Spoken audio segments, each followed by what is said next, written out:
PT MRT merilis di masa PSBB ketat ini terjadi penurunan penumpang MRT. Sebelumnya pemerintah Provinsi DKI Jakarta juga membatasi operasional transportasi umum selama PSBB untuk mengurangi kapasitas penumpang dan frekuensi layanan. Aturan mengenai pembatasan operasional itu tercantum dalam peraturan gubernur tentang pelaksanaan PSBB di Jakarta. Pengaturan pembatasan operasional itu dibagi ke dalam 3 periode. Periode pertama yaitu 14 hingga 16 September, periode kedua 17 hingga 20 September, dan periode ketiga 21 September sampai dengan seterusnya. Sementara itu penurunan jumlah penumpang di masa PSBB ini lebih sedikit dibanding dengan jumlah penumpang di hari biasanya.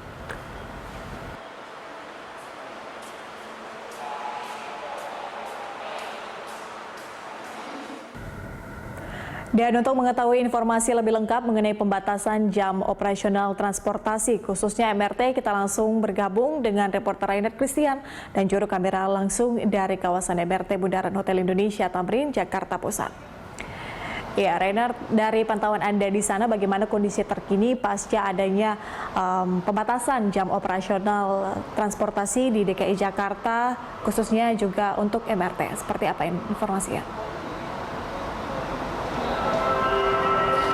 Ya, selamat siang Pak Tridi juga pemirsa. Pemerintah Provinsi DKI Jakarta kembali melakukan penyesuaian terhadap beberapa hal seperti jam operasional dan juga aturan penumpang di masa PSBB kali ini, di mana beberapa transportasi umum seperti KRL, MRT ataupun busway diatur jam operasionalnya agar tidak terjadinya penumpukan dan penegakan protokol kesehatan di transportasi publik dapat dilakukan dengan baik.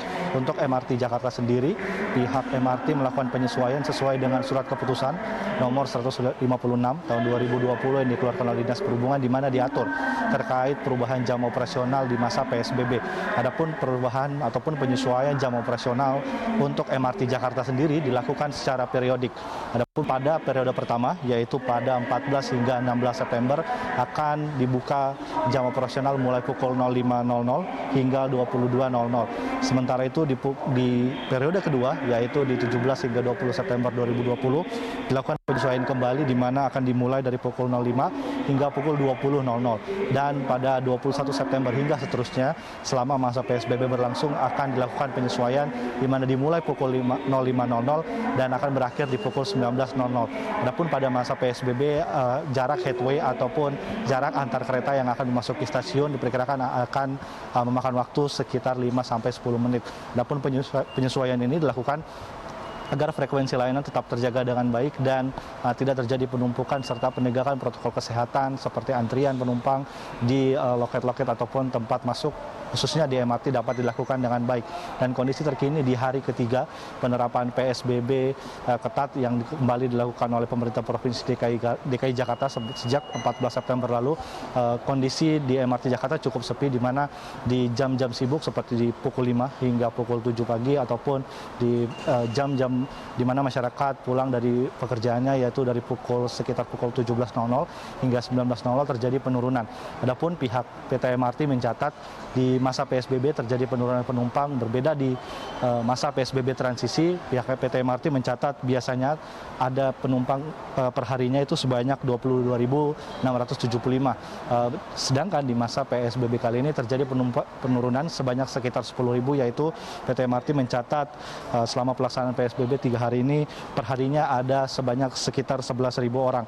Ini berbeda dengan masa sebelumnya, di mana di Agustus 2020 lalu di masa PSBB transisi sekitar 22.000, lalu terjadi penurunan di masa PSBB di mana terjadi lebih pengetatan yang dilakukan oleh pemerintah Provinsi DKI Jakarta.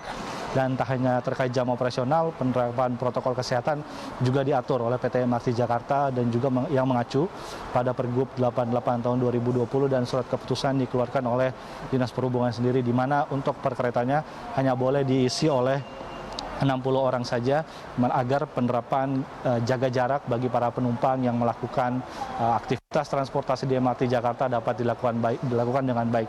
Dan tak hanya itu, PT MRT juga menghimbau masyarakat ada beberapa standar ataupun standar masker yang harus dipenuhi ataupun dipakai oleh warga dalam melakukan perjalanan menggunakan MRT Jakarta, seperti menggunakan masker kain, masker bedah ataupun masker N95, di mana masker ini adalah masker yang efektif untuk mencegah penyebaran ataupun penularan wabah COVID-19 khususnya di transportasi publik MRT Jakarta.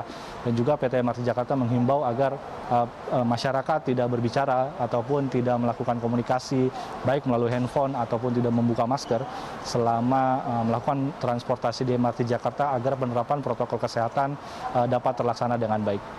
Patricia.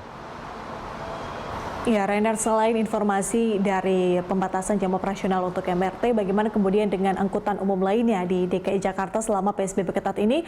Seperti apa pembatasan jam operasionalnya dan bagaimana kemudian bentuk pengawasannya? Ya, Patricia, tak hanya MRT Jakarta, pihak pemerintah Provinsi DKI Jakarta juga melakukan penyesuaian di beberapa transportasi publik seperti di kereta LRT, KRL dan juga busway, di mana aturan tersebut dilakukan agar penyebaran wabah COVID-19 di transportasi publik dapat dilakukan dengan baik. Seperti contohnya di busway, pihak Provinsi DKI Jakarta telah mengeluarkan aturan juga terkait pembatasan jam operasional hampir serupa mirip dengan pembatasan jam operasional yang dilakukan oleh MRT Jakarta dan juga LRT. Dan juga dilakukan juga penyesuaian terkait jumlah penumpang, di mana penumpang, maksud saya kendaraan-kendaraan transportasi publik tersebut hanya boleh diisi oleh 50% kapasitas penumpang saja. Adapun terkait pengawasan dan penegakan hukum, pemerintah Provinsi DKI Jakarta juga telah melakukan beberapa operasi dan juga menyiagakan banyak personelnya di beberapa titik keramaian dan juga di titik-titik transportasi publik. Seperti di kawasan stasiun MRT Bundaran HI, dari ruang tunggu hingga di kereta terjadi disiagakan banyak petugas, mulai dari petugas polisi, Satpol PP dan juga dari TNI, agar penegakan protokol kesehatan bagi masyarakat yang melakukan transportasi publik dan titik-titik publik dapat dilakukan dengan baik. Patricia. Baik, Rainer, terima kasih untuk informasi Anda. Selamat bertugas kembali. Pemirsa, demikian reporter Renat Christian dan juru kamera Nova Maulana melaporkan langsung dari kawasan MRT Bundaran Hotel Indonesia, Jakarta Pusat.